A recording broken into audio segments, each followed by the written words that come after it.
নমস্কার, আপনারা দেখছেন আমন্ত্রণ টিভি আর আপনাদের সঙ্গে রয়েছে আমি শ্রাবণী। এই মুহূর্তের বিশেষ গুরুত্বপূর্ণ খবর নিয়ে। গতকাল সুপ্রিম কোর্টের রায় প্রদানে চাকরি হারালো প্রায় 26,000 চাকরি প্রার্থী। বহুদিন ধরেই কিন্তু এই যে এসএসসির মামলার যে শুনানি, সেই শুনানির রায় বদল হয়ে রায়ের দানের দিন বদল হয়েছে এবং তার যে একদম ফাইনাল ডিসিশন অর্থাৎ ফাইনাল যে রায় সেটা কিন্তু গতকাল সুপ্রিম কোর্ট দিয়ে দিয়েছে।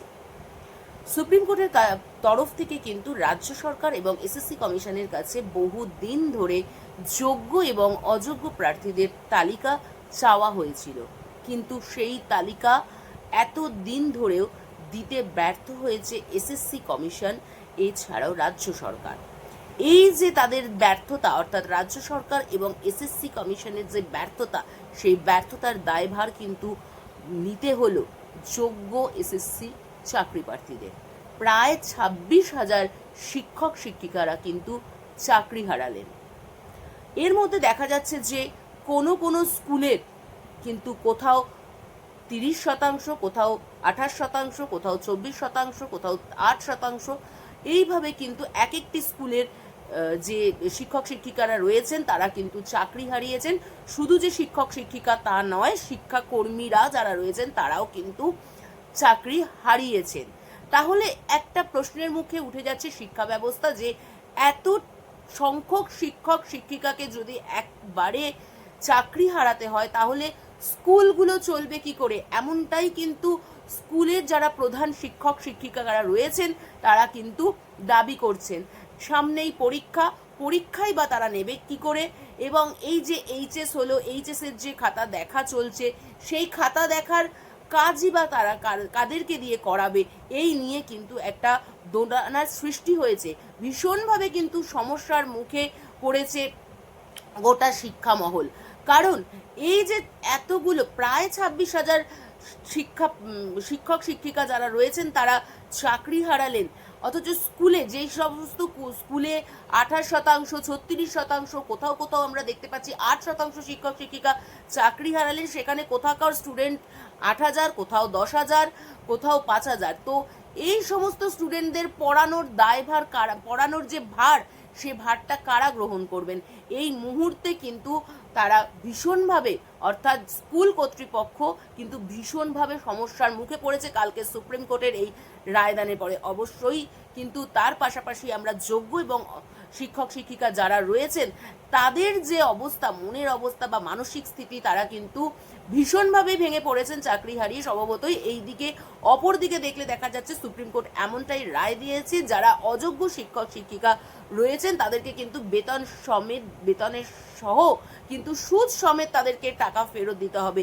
সেক্ষেত্রেও কিন্তু একটা বিশাল বড় চাপ এসে পড়ছে যারা অযোগ্য শিক্ষক শিক্ষিকা রয়েছেন তাদের ওপরে, এবং যারা অবশ্যই যোগ্য শিক্ষক শিক্ষিকা রয়েছে তাদের তো মানসিক সন্তুলন একদম তলানিতে এসে ঠেকেছে। কারণ তারা যোগ্য হয়েও কিন্তু তাদেরকে চাকরি হারাতে হলো। এই যে দায়ভার, এই দায়ভার কে গ্রহণ করবে? রাজ্য সরকার না এসএসসি নির্বাচন কমিশন? এই প্রশ্ন চিহ্ন কিন্তু উঠেই আসছে।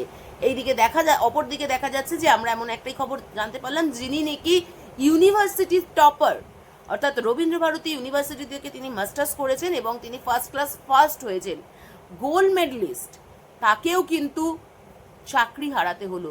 তার কথা অনুযায়ী যে 7 বছর আগে সে যেভাবে যে পরিমাণ এফর্টটা দিয়ে চাকরি করতে পেরেছিল বা চাকরির পরীক্ষায় নিজের যোগ্যতা প্রমাণ করতে পেরেছিল, ঠিক 7 বছর পরে কি একইভাবে সে তার যোগ্যতা প্রমাণ করে আবার 3 মাসের মধ্যে চাকরি তার যোগ্যতা অর্জন করার তার পক্ষে সম্ভব?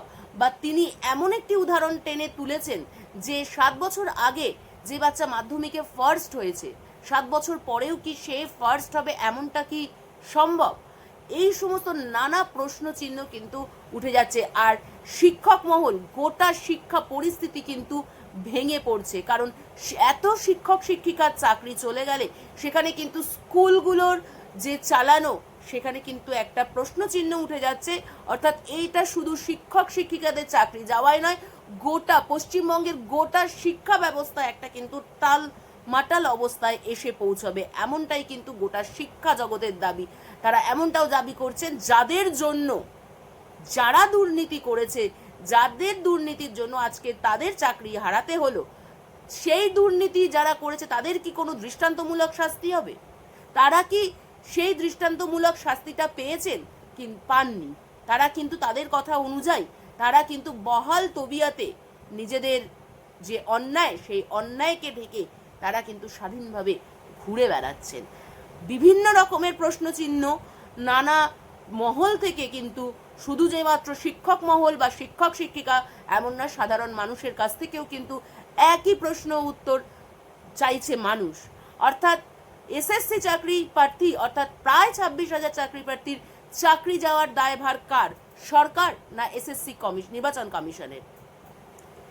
এটাই দেখার বিষয় যে এর ফলস্বরূপ কি রাজ্য সরকার এসএসসির যোগ্য যারা চাকরি প্রার্থী রয়েছেন তাদের সঙ্গে গিয়ে ব্যবস্থা নেন, তাদের কি ব্যবস্থা তারা নেন, রাজ্য সরকারের তরফ থেকে কি ব্যবস্থা তাদের জন্য নেওয়া হয়, এটাই কিন্তু দেখার বিষয়। এখনকার মতন এই পর্যন্তই। আরও খবর দেখতে হলে, আরও খবর জানতে হলে, নিজেদেরকে আপডেট রাখতে হলে আমাদের সাথে থাকুন, আমাদের পাশে থাকুন এবং আমন্ত্রণ টিভির যে ইউটিউব চ্যানেলটি রয়েছে সেটি অবশ্যই লাইক, শেয়ার এবং সাবস্ক্রাইব করুন। আপনারা দেখছেন আমন্ত্রণ টিভি। দেখুন, জানুন, মেতে উঠুন।